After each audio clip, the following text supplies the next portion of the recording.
for NATO to fulfill its real promise of peace and democracy in Europe, it will not be enough simply to take on new missions as the need arises.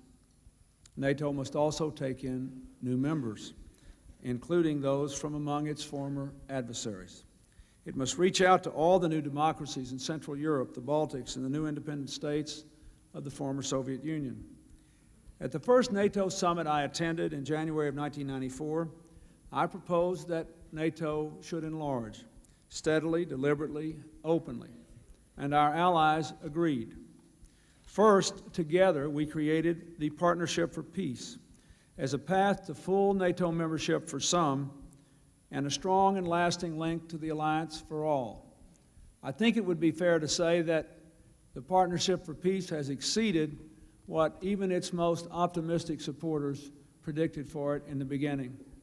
There are more than 24 members now.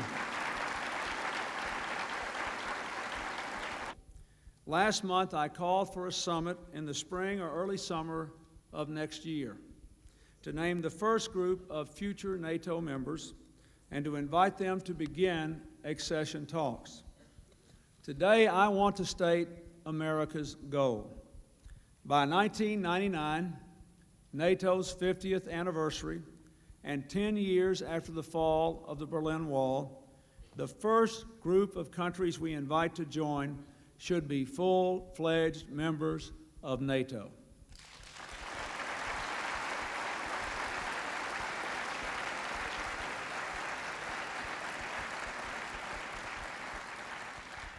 I also pledged, for my part, and I believe for NATO's part as well, that NATO's doors will not close behind its first new members.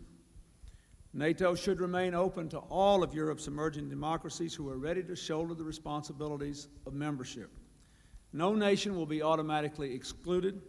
No country outside NATO will have a veto. We will work to deepen our cooperation, meanwhile, with all the nations in the Partnership for Peace. A gray zone of insecurity must not reemerge in Europe.